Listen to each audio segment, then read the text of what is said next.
다 함께 신앙 고백을 드리겠습니다.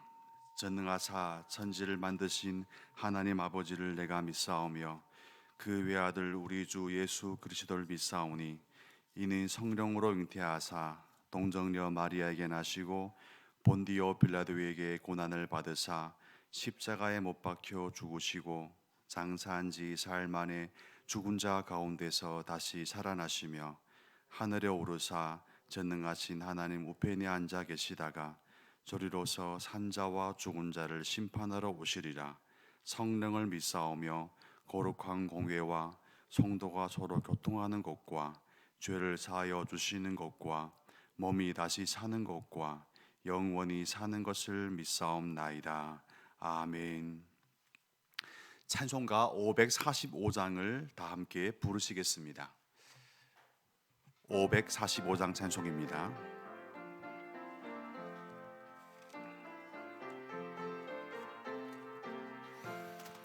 이 눈에 아무 증거 아니 배여도 믿음만을 가지고 선을 걸으며 이 귀에 아무 소리 아니 들려도 하나님의 약속 위에 서리라.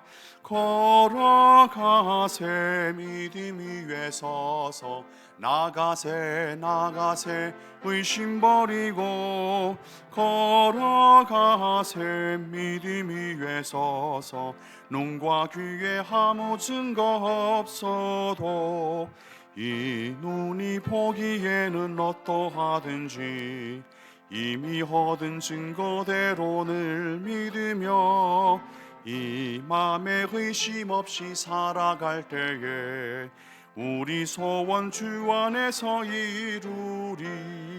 걸어가세 믿음 위에 서서 나가세 나가세 의심 버리고 걸어가세 믿음 위에 서서 눈과 귀에 아무 증거 없어도 주님의 거룩함을 두고 맹세한 주 하나님 아버지는 참 미쁘다. 그 귀한 모든 약속 믿는 자에게 능치 못할 무슨 일이 있을까. 걸어가세 믿음 위에 서서 나가세 나가세 의심 버리고 걸어가세 위에 서서 눈과 귀에 아무 증거 없어도. 아멘. 보실 하나님의 말씀은 구약 성경 룻기 3장 14절로부터 18절까지 말씀이 되겠습니다. 구약 성경 룻기 3장 14절로부터 18절까지 말씀이 되겠습니다.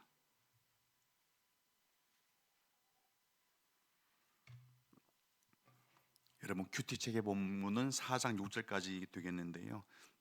말씀의 구절이 너무 이렇게 길기 때문에 18절까지만 나누겠습니다. 찾으신 말씀을 교독하시겠습니다. 룻이 새벽까지 그의 발치에 누웠다가 사람이 서로 알아보기 어려울 때에 일어났으니 보아스가 말하기를 여인이 타작마당에 들어온 것을 사람이 알지 못하여야 할 것이라 하였음이라.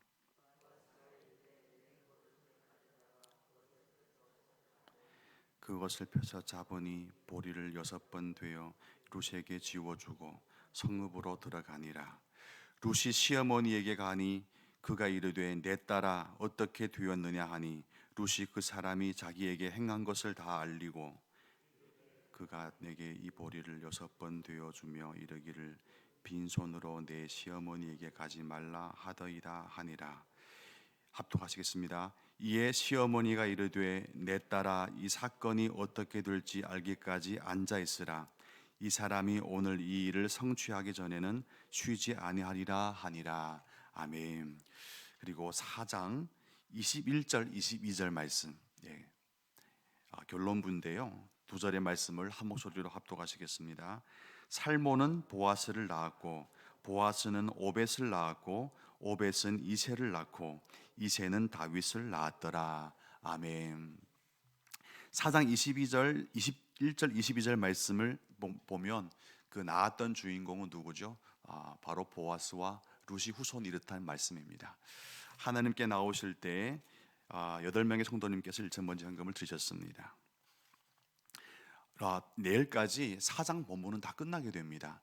근데 내일은 새벽 예배가 없기 때문에 3장 본문을 통해서 특별히 오늘 나눈 이 본문 말씀을 통해서 전반적으로 룻기가 가져다 주는 교훈과 배움이 무엇인지에 대해서 개관해 보므로 룻을 통해서 역사하시는 하나님의 은혜가 우리의 삶 속에서 깊이 배워지고 또한 행해지는 은혜가 있으시길 주님의 이름으로 축복을 드리며 또한 소망을 합니다. 룻기의 이 시작은 어떻게 시작합니까? 죽음의 이야기로 시작합니다. 남편 죽고 이제 아내가 죽게 되죠. 그 죽음의 땅은 바로 모압 땅이었습니다. 그 죽음의 이야기를 이어서 그들은 룻이라는 이방인 며느리를 데리고 다시 베들레헴 즉 이스라엘로 돌아오게 되는 거죠. 돌아오게 되었는데 회복의 과정까지는 상당히 여러 파란만장한 과정이 있었습니다. 그럼에도 불구하고 룻의 이야기 즉 룻기의 전체적인 개관을 해보게 된다면 죽음의 이야기에서 생명의 이야기로 마무리하는 게 룻기의 이야기입니다. 우리의 모든 삶도 예수 그리스도 안에 있기 전까지는 죽음의 이야기가 아니었습니까? 그러나 어느 순간 예수를 믿게 된 이후부터 물론 회복의 과정은 상당히 깁니다. 그럼에도 불구하고 여러분과 저에게는 룻의 소망이 있지 않습니까? 하나님은 반드시 죽음의 이야기에서 생명의 이야기로 우리의 인생을 반전시켜 줄 것이다.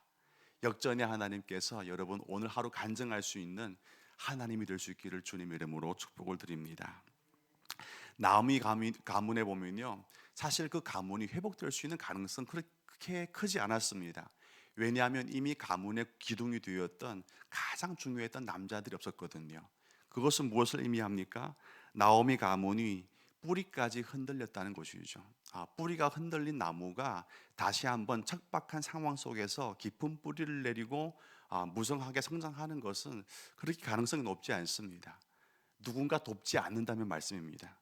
그럼에도 불구하고 룻기에게 보면 나오미 가문은 뿌리까지 흔들렸지만 자생력을 잃어버렸지만 그러나 하나님은 끝까지 그 자리를 찾아오셔서 자생력을 잃어버린 나오미 가문을 다시 한번 회복시키시는 하나님이다. 여러분 오늘 우리의 모든 삶도 비슷하지 않습니까? 많은 경우 우리가 컨트롤할 수 있는 범위를 넘어버리는 그런 일들이 참 많습니다.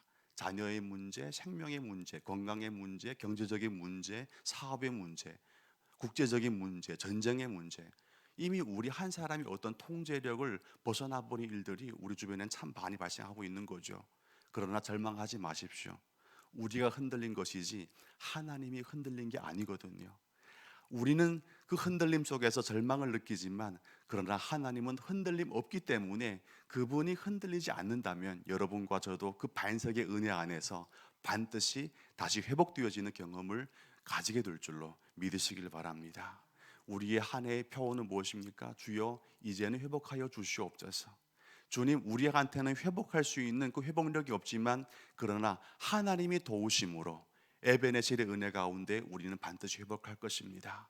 여러분 룻기를 쭉 보면서 저는 그와 같은 소망이 기쁨으로 막 샘솟더라고요. 여러분 어떻습니까? 여러분도 삶의 정황 가운데서 한숨만 풀풀 내주지 마시고 오히려 그 한숨의 자리가 기도의 은혜로 대체되어진 은혜가 있길 바랍니다. 기도하는 사람이 이기는 거지 한숨 쉬는 사람이 이기는 게 아니거든요. 세상 사람들은 한숨으로 경쟁합니다. 누가 더 깊이 쉬나. 그러나 예수 믿는 사람은 기도로 경쟁하는 사람인 줄로 믿으시기 바랍니다.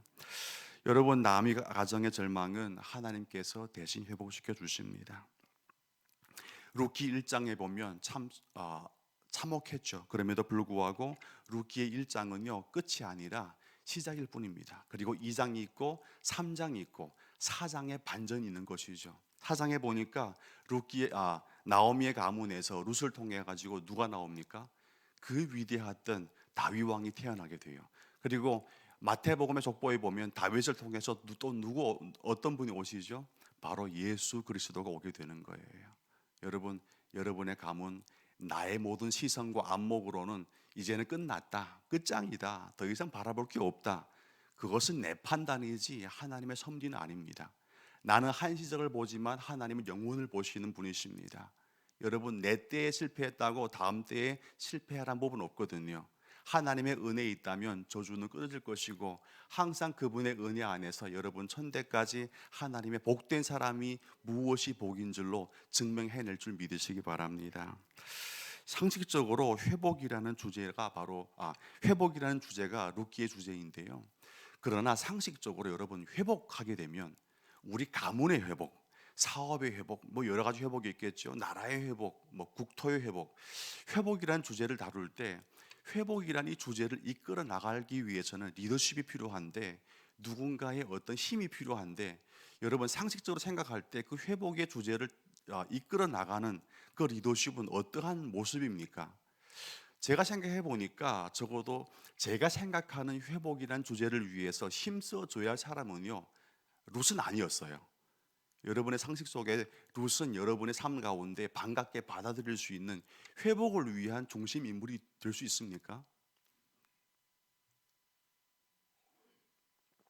다 대답이 없으시네요. 저한테 물목을 한 타임을 주셔야 되는데 여러분, 룻은요 절대적으로 여러분과 저희 마음 가운데 그렇게 웰컴하고 환영할 수 있는 회복을 위한 중심 인물이 아니에요. 우리가 생각하는 회복을 인도할 수 있는 사람은 누구입니까? 적어도 상당한 지식이 있어야 되고 문무가 겸비해야 되며 통솔력과 능력이 갖춘 사람이었습니다. 출중한 사람. 이 강단에 서 있는 이분은 좀 출중해 보이십니까? 여러분, 출중해 보인다면 아직 멀었습니다. 왜냐하면 예수님은요 작은 순과 같았거든요. 하나님 나라의 파워는요 출중한 외모를 통해서 나오는 게 아니라 출중한 말씀의 능력을 통해서 나온 줄 믿으시기 바랍니다. 여러분, 본문 보니까 룻은요 그렇게 탁월한 사람이 아니었고, 모든 이스라엘 사람들, 적어도 나오미가 그렇게 기대할 수 있는 사람이 아니었거든요. 그럼에도 불구하고 하나님 나라, 또 나오미 가정의 회복은요 이렇게 볼품없는 이방 여인, 그리고 과부였던 연약한 여인이었던 룻을 통해서 이루어졌다는 것입니다. 여러분, 하나님 나라의 상식은 우리의 상식이 아닙니다. 여러분의 상식으로 하나님 나라의 상식을 얽매이지 마시고 오히려 하나님의 은혜 안에 빠져들길 바랍니다. 하나님을 끄집어내려서 나의 한계 안에 가둬두지 마시고 오히려 하나님의 무한한 은혜 안에 빠져들길 바랍니다. 그때 바로 역사가 일어나는 것이죠. 여러분, 사람은 외모를 보거니와 하나님은 중심을 보는 줄 믿습니다. 연약한 사람도 존귀 여기십시오. 만약 룻을 존귀 여기지 않았다면 어떻게 되었을까요? 상상할 수 없습니다. 또 룻은요 이스라엘 땅에서 이방 여인이었습니다. 안 그렇습니까? 베들레헴에서 적은 룻은요 취급 당하지 못하는 모압 여인이었어요. 외국인이었습니다. 여러분, 한 가지 부탁드리겠습니다. 이 땅에 와 있는 외국인들도 여러분 귀히 마음에 담아두시기 바랍니다. 물론 불편하겠죠. 여러모로 언어도 다르고 습관도 다르기 때문에 우리한테는 상당히 이질적인 느낌이 들 겁니다. 그럼에도 불구하고 연약한 사람, 이 땅에 와 있는 이방 나그네들을 존귀 여기는 여러분에게 그 사람들이 어느 한순간 여러분의 룻이 될 수 있다는 것을 마음에 두시기 바랍니다. 여러분을 궁극적으로 도왔던 것, 나오미 가정을 궁극적으로 회복으로 이끌었던 사람은요 베들레헴 사람이 아니었고 누구였죠? 바로 룻이라는 한 연약한 존재였다는 것, 베들레헴 땅에 살아가고 있는 한 이방인 여인이었다는 것. 여러분 주변에 누가 약합니까? 어떤 이방 나그네가 힘들어하고 있습니까? 그 사람에게 마음을 열어서 여러분 예수 믿는 사람의 사랑을 보여주십시오.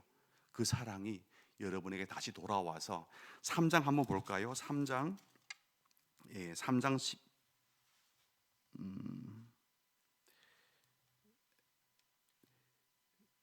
3장 12절입니다. 12절. 참으로 나는 기업을 물을 자이나 기업 물을 자에게 제가 보니까 성경을 다른 성경이 가져왔는데요. 어제 보면 너의 이 처음 인애가 나중 인애보다 나았도다라는 말씀이 있거든요. 여러분, 그 처음 인애가 여러분의 사랑이 나중에 더 큰 사랑으로 불러오는 사랑이 되는 겁니다. 인애가 인애를 부른다. 그게 바로 3장의 주제이거든요. 여러분 주변에 있는 연약한 사람을 향해서 내가 누구인지를 더욱더 우세해서 설명하지 마시고, 여러분 우리가 우월한 것은 누구나 다 압니다. 그러나 연약한 사람에게는 우월한 존재가 필요한 게 아니라 그와 같이 동고동락하는 동행자가 필요한 것이죠. 우월감을 내려놓으시고 오직 겸손한 마음으로 섬겨갈 때 그 섬김이 바로 하나님 나라의 섬김이 되는 겁니다. 그 섬김을 통해서 오히려 섬김 받는 여러분 될 것이에요. 왜냐하면 베푼 인애가 다시 인애로 헤세드로 돌아오는 게 성경의 논리거든요. 여러분, 룻기의 회복은 하나님으로부터 나오셨고 또 하나님의 사람에 의해서 완성되었습니다. 그 사람은 누구입니까? 바로 보아스였던 것이죠. 나오미 가정은 좀 더 잘 살아보려고 흉년을 피해서 어디로 갔습니까? 모압 땅으로 갔지만 그러나 좀 더 잘 살아보려고 뭔가를 좀 더 줘보려고 갔던 그 땅이 오히려 빈손이 되게 한 땅이 되었습니다. 그래서 나오미는 빈손이 된 그 땅, 빈손으로 다시 룻과 함께 베들레헴 돌아오지 않습니까? 베들레헴에 돌아왔을 때 궁극적으로 나오미 가정의 필요와 빈손을 채워줬던 인물이 누구입니까? 바로 보아스였어요. 함께 3장 17절 말씀을 읽겠습니다. 3장 17절 말씀. 이르되 그가 내게 이 보리를 6번 되어 주며 이르기를 빈손으로 내 시어머니에게 가지 말라 하더이다 하니라. 아멘. 나오미의 가정의 필요를 진실로 채워줬던 사람은 누구였죠? 베들레헴 땅에 거주했던 하나님의 사람 보아스였습니다. 여러분, 빈손을 채우려고 베들레헴을 떠나 모압으로 가지 마십시오. 먼 길 필요 없습니다. 이 땅에 당장 기근이 들었다고 그것이 영원한 기근이 아니거든요. 하나님께서 아직까지 이 땅을 복되게 받들어 주신다면 이 땅 가운데 기근은 오히려 우리와 여러분과 저에게 하나의 기회가 될 수도 있습니다. 왜냐하면 오늘 본문 보니까 하나님 사람 나오미와 룻의 가정의 빈손을 채워주었던 사람은요, 채워주었던 환경은 모압 땅이 아니었고 모압의 사람들이 아니었고 베들레헴이었으며 베들레헴에 거했던 보아스였다는 것이죠. 하나님의 사람들의 빈손을 채워주는 것은 이방이 아니라 오직 베들레헴인 줄 믿으시기 바랍니다. 신기하게도 여러분, 베들레헴의 뜻을 아십니까? 베들레헴은 어떤 뜻을 가지고 있습니까? 바로 떡집이란 얘기예요. 떡집. 여러분, 떡의 집에 떡이 없다는 것은 무엇을 의미합니까?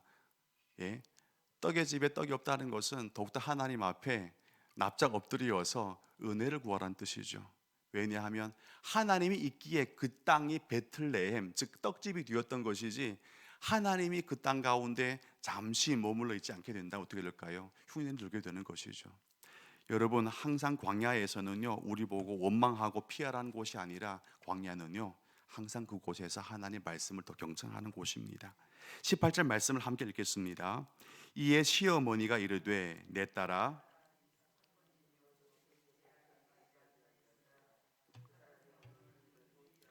쉬지 아니하리라 하니라. 아멘. 이 사건이 어떻게 될지 알기까지 앉아 있으라. 앉아 있어라. 무슨 말씀입니까? 지금 당장 우리한테는요, 발등에 떨어진 불이 있습니다. 어떻게 할까요? 막 뛰어나가서 뭔가를 해보아야 합니다. 하늘 허공을 향해서 주먹이 날려보아야 하는 게 우리의 상식이 아닙니까? 내가 안 하면 죽을 것 같은. 지금 이 관건적인 시각에 나오미는 참 지혜롭습니다. 뭐라고 합니까? 이 사건이 어떻게 될지 알기까지 뭐라 합니까? 앉아 있으라는 겁니다. 잠잠하라. 그 자리에서 머물러 있으라. 이유는 무엇입니까? 이 일을 성취하기 전까지는 그가 쉬지 아니하리라. 그가 누구입니까? 바로 보아스였어요. 쉬지 아니한다. 이야기의 흐름을 깊이 관찰해 보면 나오미와 룻보다 더 앞서서 나오미 가정의 회복에 관심을 가지고 움직여주는 분이 있었는데 그 사람이 바로 보아스였어요. 여러분, 룻이 보인 것은 무엇입니까? 보아스에게 단지 신뢰의 마음밖에 없습니다. 룻이 단지 보아스에게 건넸던 하나의 특별한 은혜가, 하나의 특별한 헤세드가 있다면 바로 신뢰였어요. 그러나 그 신뢰는 무엇을 더욱더 끌어옵니까? 보아스의 동력을 끌어왔습니다. 그래서 저는 탁 손바닥을 치면서 깨닫는 하나의 진리가 있었습니다. 여러분, 신뢰는 동력의 마중물이 됩니다. 신뢰가 없는데 동력이 어떻게 있겠습니까? 여러분, 예수님이 여러분의 삶 가운데서 참 긴밀하게 동행하는 그 은혜를 맛보기 원하십니까? 그렇다면 마중물을 던지십시오. 그 마중물이 무엇입니까? 바로 신뢰인 것이죠. 여러분, 신뢰가 풍성히 부어지는 그 자리에 무엇이 있습니까? 보아스와 같이 쉬지 않고 이 일에 완성되기까지 움직여주는 은혜가 있는 것이죠. 여러분, 룻에게는 보아스가 움직였다면 이 순간 여러분 예수 그리스도 이름으로 기도할 때 누가 움직이는 것입니까? 바로 하나님의 아들이신 예수 그리스도께서 우리와 함께 움직이시는 겁니다. 보아스가 움직여도 파워가 있고 참 능력이 있고 이 일이 성취되었는데, 여러분이 삶의 그 수고하고 무거운 짐을 예수의 이름으로 신뢰하는 마음으로 올려드릴 때 예수님이 함께 동행한다면 얼마나 파워풀한 그런 능력이 함께 동행하겠습니까? 저는 기대합니다. 오늘 하루 당장 그 기도의 제목이 응답이 보여지지 않을지라도 걱정하지 마십시오. 우리는 그 자리에서 앉아서 기도할 뿐입니다. 신뢰할 뿐입니다. 이루시는 분은 예수 그리스도십니다. 왜 그럴까요? 보아스를 통해서 하나님의 섭리가 성취되었다면 예수님을 통해서 여러분과 저의 삶의 범사 가운데 유익이 될 만한 은혜를 주시지 않을 이유가 없는 것이거든요. 왜 그럴까요? 사람도 좋은 것을 자식에게 줄 줄 알거든 하물며 하늘에 계신 아버지께서 가장 좋은 것으로 우리에게 주시지 않겠습니까? 독생자도 아낌없이 십자가 위에 못 박기까지 하나님이 얼마나 우리 사랑하시는지 증명해 보이셨다면 우리의 삶 가운데 꼭 필요한 것을 신뢰를 보내는 여러분에게 하나님은 은혜의 선물로 응답해 주지 않으실까요? 필요한 것은 무엇일까요? 아직까지도 하나님 앞에 우리가 가져야 할 신뢰의 분량이 부족한가 보다. 아직까지도 눈물의 기도의 병이 아직까지도 채워지지 않았는가 보다. 하나님은 끝까지 성취할 것이야. 단지 필요한 것은 인내일 뿐이구나. 여러분, 신뢰를 보여주십시오. 헤세드로 나아가세요. 하나님께서는 헤세드의 은혜로 다시 한번 우리에게 기적의 응답으로 동행할 줄로 믿으시기 바랍니다.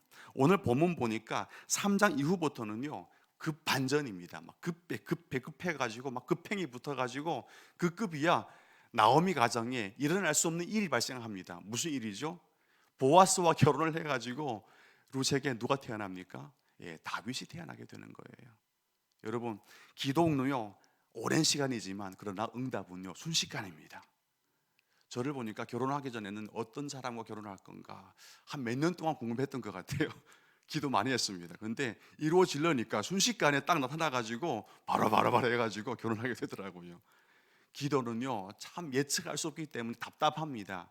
그러나 그 답답함은 길지라도 그 답답함을 해소하는 그 통쾌함과 갈증을 해소해버리는 그 모든 목을 축이는 그 쾌감 또 행복함은요 여러분 순식간에 여러분의 영혼을 덮어버리는 줄 믿으시기 바랍니다. 한강이 굽이굽이 흘러서 언제 바다로 갈까? 언제 갈까요? 과거에는 걸어서 따라가면요 끝도 밑도 없지만 지금 고속도로 한번 타보니까 뭐 몇 시간이면 바로 바다 오더라고요. 걱정하지 마십시오. 예수 그리스도께서 여러분을 태우셔서 한강 굽이굽이 돌아 바다로 들어가는 그 입구까지 분명히 증거하는 증인 되게 할 줄로 믿으시기 바랍니다. 오늘 하루도 나의 삶은 하나의 점이지만 그 점은요 하나님의 계획 안에 있다면 안전합니다. 반드시 줄이 되어서 선이 되어서 하나님이 원하시는 목적지까지 갈 수 있다. 그 믿음으로 오늘 하루 끝까지 예수 그리스도께서 나와 함께 살아계심을 확실하게 증가하는 그 순간까지 힘을 잃지 마시고 성도의 본분을 지켜가시길 주님 이름으로 축복을 드립니다. 기도드리겠습니다.